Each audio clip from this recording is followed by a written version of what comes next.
I'd like to officially welcome you guys. I know that we welcomed you last night with the concert and stuff.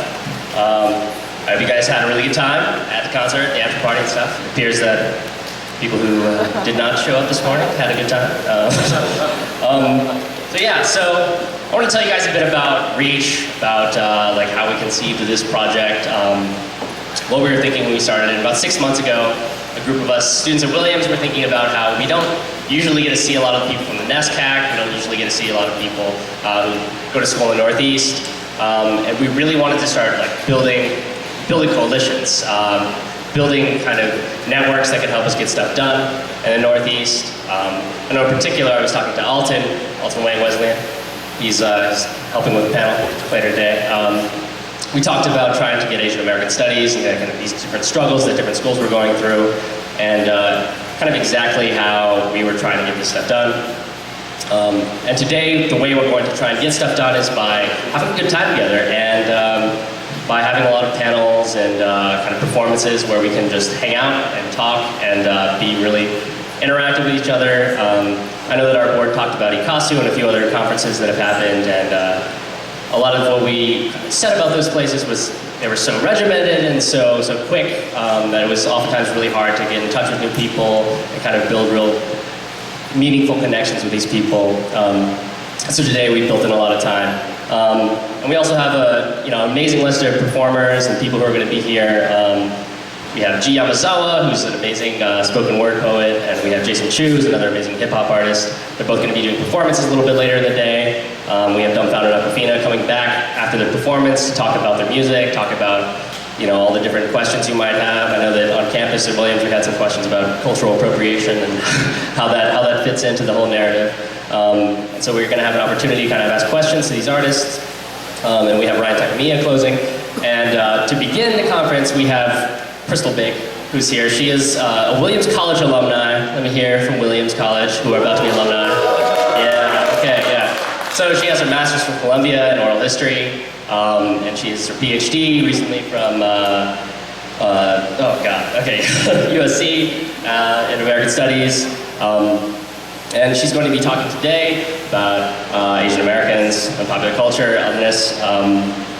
When she was at Williams, she was doing a lot of work with Korean transnational immigrants, I personally am a Korean transnational immigrant, so I really do appreciate that kind of work.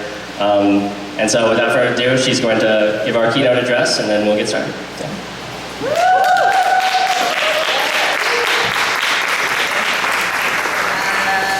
Can you guys hear me? Yeah. Okay, good. Okay, so good morning. So first of all, I want to thank all of you for coming this morning. I know it's an early morning, and some of you attended the concert last night, which hopefully was fun. And also want to thank Asian American Students in Action, organization that I was actually a part of when I was a student here, for inviting me to participate in this conference, which I understand is one of the first conferences in the Northeast, bringing together Asian American students at liberal arts colleges in the Northeast. I feel really just incredibly honored to be invited. And I want to thank in particular Donnie, Kost, and Joyce Hung, who I've been in contact with these past few months. And I know how hard it is to put together a conference, so I really want to recognize the labor and the work that went into it. And lastly, I want to thank the Office of Special Academic Programs, and in particular, Molly McGovern. So I've known Molly for some time now, and I know her support for not only for me, but for students here at Williams has been, to say the least, so invaluable and enduring. So we're really fortunate to have you here. So as I began to contemplate what I wanted to discuss with all of you today, I started to reflect upon the sort of overarching theme of the conference, Asian American popular culture, and the different roles that expressive culture, including public and critical discourse, language, literature, visual arts, music, and performance have played in and beyond the lives of Asian Americans. So of course, this very concept, right, of Asian American is quite contentious in the sense that it embodies so many differences, ethnicities, contradictions, tensions, or whatnot. So this is something that I allude to in my talk, and I know that it's really sort of a central question that a few of the panels are addressing today. So as offered by Lisa Lowe, culture is particularly poignant. Just making sure that it's turning or working. So as offered by Lisa Lowe, culture is particularly poignant because it encompasses and is produced by the political, the affective, the material, social, aesthetic, and spiritual, generating a really rich, but also volatile, and always already shifting terrain. Indeed, as observed by Lowe, it is through culture that we become, act, and speak, and also engage in acts of remembrance and forgetting. So as an Asian Americanist who draws upon visual culture as a primary realm of exploration and critique, I'm especially invested in how culture addresses a very different yet interlocking structural oppression. So from racialized exclusion to homophobia and gender violence that shape the everyday in the United States, a settler colonial society, and the ways in which culture also allows us to imagine an otherwise. So by an otherwise, I'm not simply alluding to this kind of utopian conceptualization of the universal human, free from all tensions and differences, nor am I recommending a romanticized return to a pure and unadulterated past. Rather, this project of trying to imagine an otherwise is an old project, and one that has been imagined and articulated by a truly eclectic group of people, including Yi Sang, a Korean avant-garde and surrealist poet who produced experimental poetry during the Japanese colonial era. Sylvia Wynter, a Jamaican intellectual who writes extensively about the project of decolonization, and also Walter Benjamin, a German philosopher linked to critical aesthetic theory and historical materialism.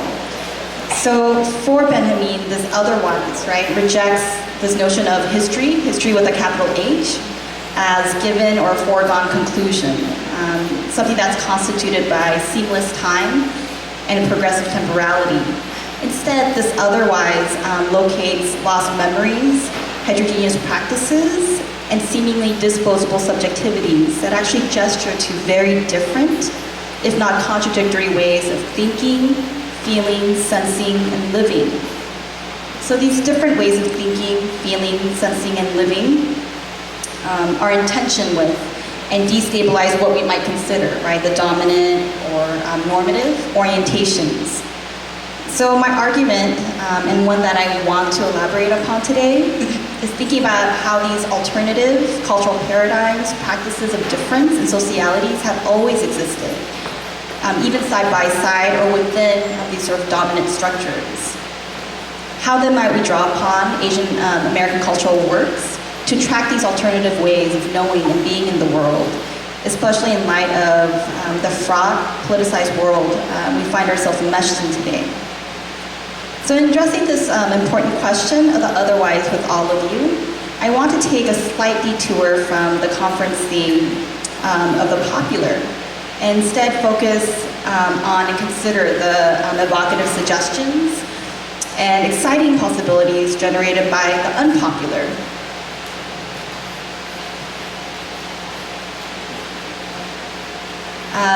So defined by Webster Dictionary, right, as decisively not popular, in disfavor with a particular person or group of persons, disposable, unvalued, unwanted.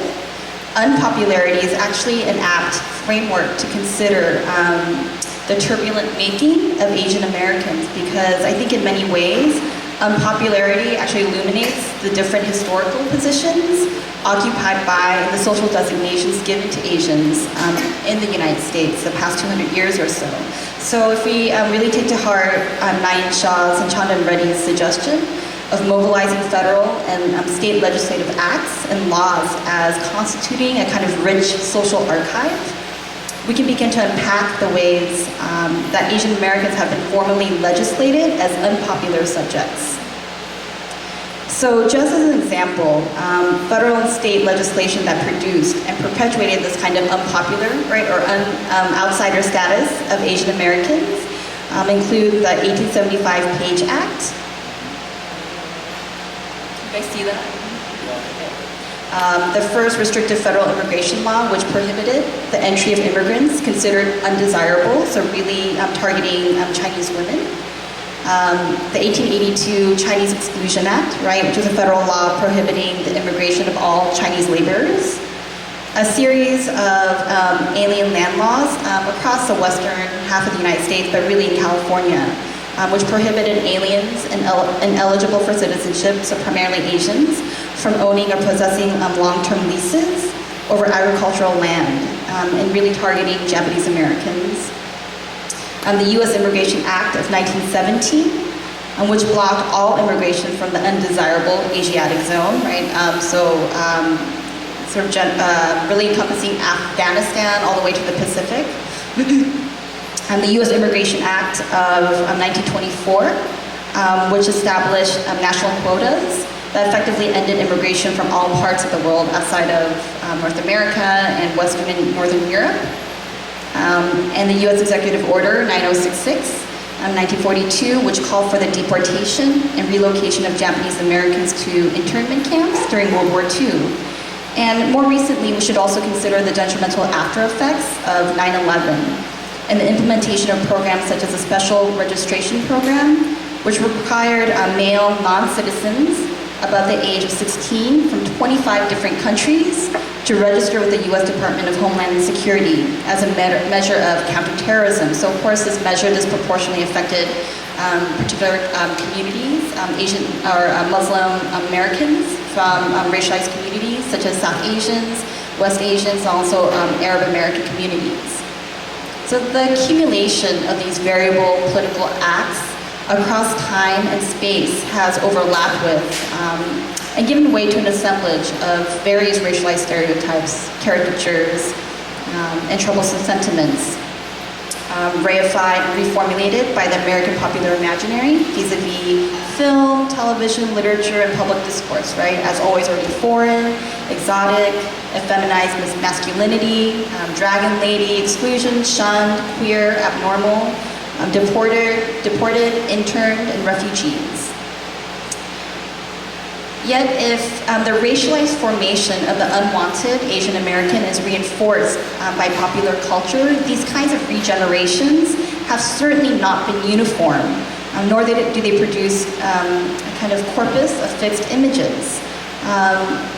Rather, Asian American culture production, which emerges in relationship to these kinds of representations and is enmeshed in these kinds of structures, engenders unsettling sites of alterity that actually call into question the seemingly naturalized or status quo imagery associated with Asian Americanness.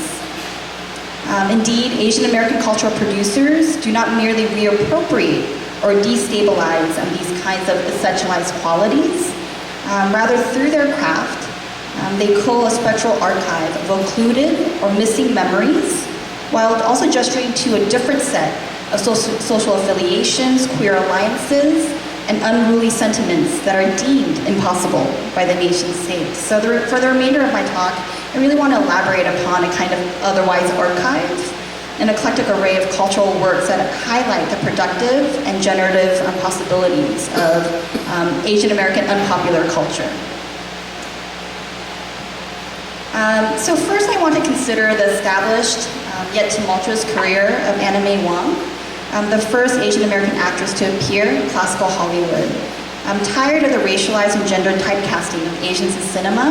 So for instance, thinking about the brilliant yet evil and demonic caricature of Dr. Fu Manchu and the hypersexualized dragon lady that's often linked to Wong herself, and the prominence of yellowface, in which Anglo actors actually received the roles of Asian characters. Wong temporarily left the United States for Europe and for China.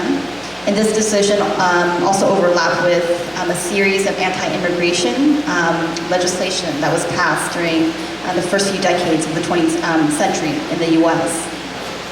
But as offered by film scholar Hae-Sung Chung, what is often obscured or forgotten in scholarship is actually Wong's unique role in a number of compelling low-budget Hollywood B films, such as Daughter of Shanghai. So receiving a limited run in theaters when first released in 1937, Daughter of Shanghai stars Wang and Philip An, a Korean-American actor and confidant of Wang, who became the first Asian-American romantic duo featured on the silver screen. So, although not without its own set of problematic assumptions as a kind of product of Hollywood, Daughter of Shanghai nevertheless is unusual in that Wang and An play the central protagonists of the film, intelligent, sophisticated, and savvy.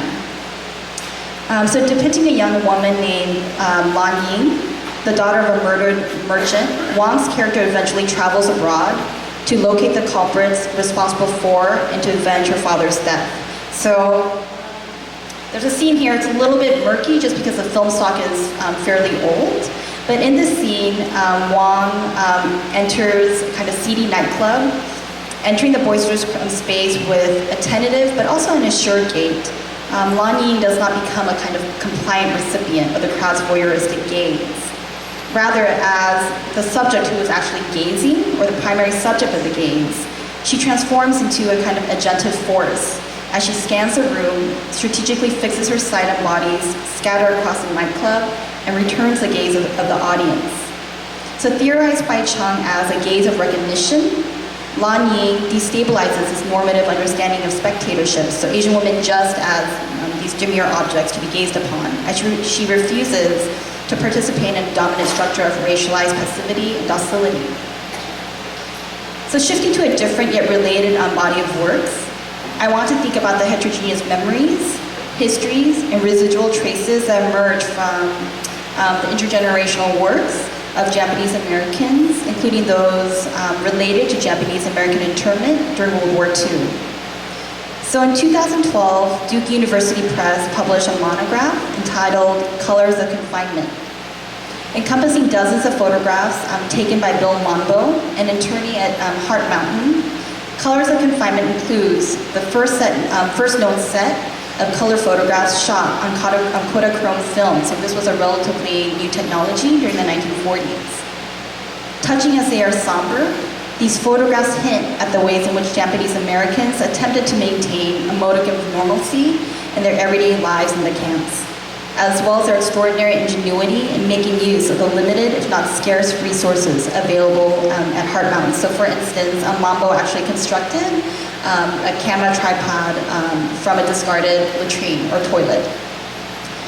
So banned by the US government, these still and moving image cameras were nevertheless smuggled into internment camps by Japanese Americans. Archived at institutions such as the Japanese American National Museum in LA, the home films of interned Japanese Americans provide both illuminating and painful portrayals. However, these images do not necessarily affirm a kind of authentic, objective, or a holistic depiction of camp life. Rather, as fragmented and partial residues, they allude to embodied moments that remain missing or that resist seamless translation into the field of vision. This conundrum, or this tension between visibility and invisibility, is explored by Rhea Tajiri in her experimental documentary, History and Memory, for Akiko and Takashige. So based on her own mother's experiences in the camps, as well as the melancholic afterlife of camp life, marked by silence, gaps, and forgetting, Tajiri, through her film, attempts to piece together her family's tumultuous history throughout and after the war. Yet working with the absence of memories rather than the presence, Tajiri culls a kind of personal archive that troubles a linear sense of temporality so pivotal to the construction of a chronological narrative, or what you might see in a more quote-unquote traditional documentary. So instead, Tajiri's film is a kind of haphazard juxtaposition of scrolling text, vernacular moving images, snippets from classical Hollywood films, oral histories conducted with her family, and images produced by Tajiri herself. So for Tajiri, this kind of alternative composition reflects how the past, or things rendered as dead, continues to dwell in the contemporary moment, and the ways in which these kinds of complex memories and experiences of interned families defy any singular paradigm or categorization. So as offered by Tajiri, quote, "I began searching for a history, my own history, because I had known all along that the stories I had heard were not true, and parts had been left out. I remember having this feeling growing up, that I was haunted by something, that I was living within a family full of ghosts. There was this place he knew about. I had never been there, but I had a memory for it, unquote.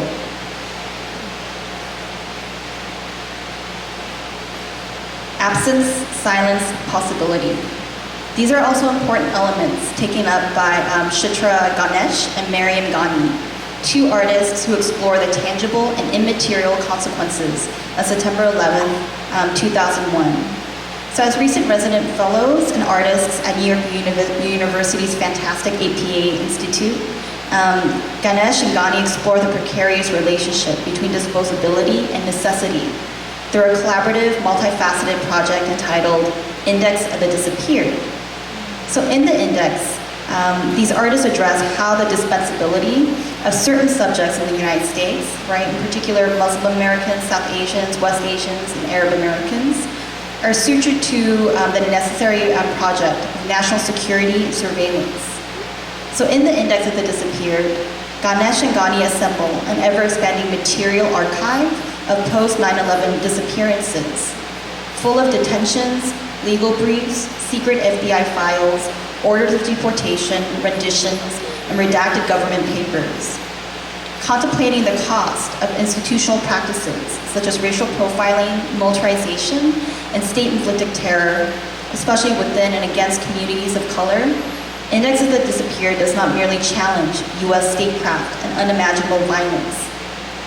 Rather, by working through and delving deeply into this archive of the disappeared, Ganesh and Ghani produce various visual and discursive projects, including what they describe as warm data of special interest detainees, constituted by a series of questions designed so that each set of responses creates a unique and highly individual data set, a data description of a person. Warm data at the same time lacks the identifying details that would usually link it to a real person. So as offered by Ganesh and Ghani, quote, a warm data body is a portrait, not a profile. When a warm data body is erased, the real body remains intact. Warm data is easiest to define in opposition to what it is not. Warm data is the opposite of cold, hard facts, unquote.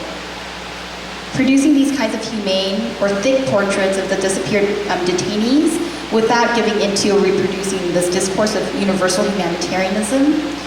This poignant commentary touches upon the ways in which residues of the missing might be mobilized to produce visual and poetic interventions. It also stimulates these kinds of rigorous public dialogues that take to task the grave implications of racialized profiling, particularly of Muslim Americans across the United States. So lastly, I want to touch upon an archive that I'm especially familiar with just because of my research. The experimental films, visual interventions, performances, and installation projects of Korean transnational adoptees, such as the differentiated work of Mun-Hye Natalie Limon, Kim Sue Thaler, Kate Hers, Yette Hedjen Mortensen, and Jane Kaizen. Part and parcel of a global network of over 200,000 that expand across the Americas, the Pacific, Western Europe, and Oceania. Korean overseas adoptee artists address the different meanings, experiences, and material psychoaffective repercussions linked with the history of Korean transnational adoption. So when overseas adoption first emerged in Korea during the 1950s, coinciding with the Korean War and US-USSR Cold War intervention, Korean children were commonly depicted by popular American media, such as periodicals, magazines, and films, as quote-unquote destitute orphan waifs in need of rescue and help, primarily by Western middle-class families. So as argued by David Ain, Elena Kim, and Jody Kim, the Cold War American public interpolated Korean adoptees as idealized objects of sentimental knowledge, as he exemplified the ways in which Asian subjects might be properly assimilated into the all-American family, coded as white, middle class, and suburban.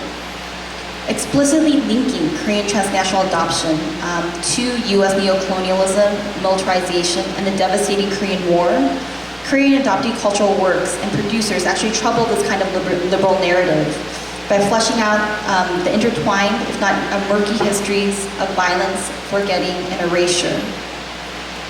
Yet rather than simply producing these easy-to-digest narratives, adoptee artists question the very notion of legible adoptee subjectivity, produced and readily consumed.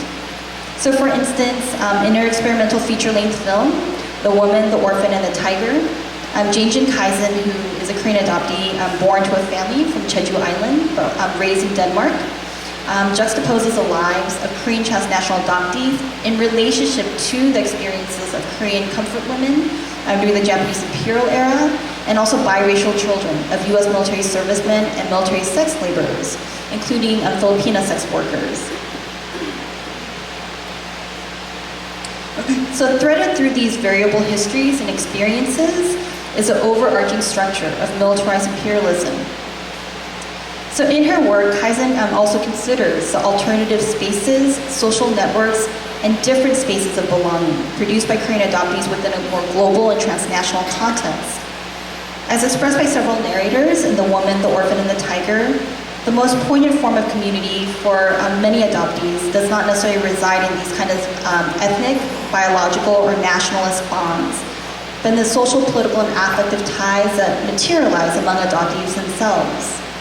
So within the past decade alone, an ever-expanding number of networks and translocal sites have emerged, including organized annual adoptee gatherings in Seoul, art and performance collectives, such as UFO Lab in Copenhagen, and vibrant adoptee film festivals in Minneapolis, Seoul, New York, and Boston.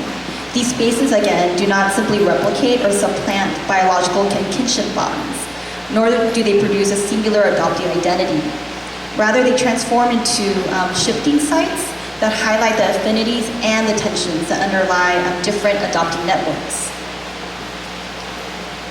So by producing this kind of makeshift archive of different subjectivities, memories, and histories in this talk, I hope I've been able to communicate the ways in which the unpopular, so again, linked to the historical rendering of Asian Americans as always already foreign, as undesirable, as unwanted, and the ways that this doesn't only highlight the very real and material forms of violence that have and that continue to impact Asian Americans. Instead, I'm really interested in thinking about the generative implications of unpopular as sites of alterity, difference, and possibilities that constitute an otherwise.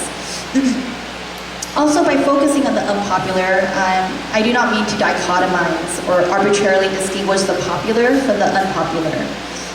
That is, rather than conceptualizing these terms as wholly oppositional or contradictory dynamics, I like to think of the popular and unpopular existing within a kind of dialectical context, constantly in flux and in tension, shaping, affecting, and informing each other. And in considering the emergence of historically unpopular Asian American subjects within popular culture, so thinking about the presence of Asian Americans in what you might describe as more dominant or mainstream sitcoms and films and so forth on, a number of interesting questions related to visibility and legibility are also raised. So here, for instance, I think of the recently launched ABC television series, Fresh Off the Boat, the first Asian American weekly sitcom series shown on national television in nearly 20 years. So loosely based on the memoir of Eddie Huang, who's a New York-based chef, writer, he's actually an attorney as well, and a hip-hop devotee. Fresh Off the Boat follows the struggles of a Taiwanese-American family residing in Orlando, Florida, attempting to challenge the racial binary of black and white that is more entrenched or prevalent in the southern United States, and also challenging the Asian American model minority myth. Fresh Off the Boat provides a more nuanced look into the everyday lives of Asian Americans. Yet, as recently problematized by Eddie Huang himself in a series of very public tweets, Huang himself emphasized that he doesn't follow the show just because of this juncture between his own life and the show. Fresh Off the Boat also reproduces certain racialized and gendered stereotypes while refusing to unpack the utter complexity of racial identity formation in the US South. So for Hwang, this kind of flattening of his family life, especially in relationship to the domestic violence he experienced as a child in his household, provides pithy commentary on the quote-unquote necessary concessions that need to be made to corporate television in order to make Asian American sociality legible to a general American public. So despite these kinds of critiques and the very different opinions regarding either the success or the failure of the sitcom, I argue that shows such as Fresh Off the Boat are necessary, precisely because they elicit these kinds of responses, questions, and discussions. So what exactly does it mean to neatly package Asian American life in the singular in order to make it more palatable or digestible to a broader public? And what exactly might we make from suggestions that emphasize the necessity of making Asian Americans more visible to a mainstream public, even at the expense of reproducing certain popular tropes? So what exactly constitutes visibility, right? So these are, I hope, are just some of the questions that we continue to ask as we discuss, conceptualize, and try to imagine the possibility of an otherwise. Thank you.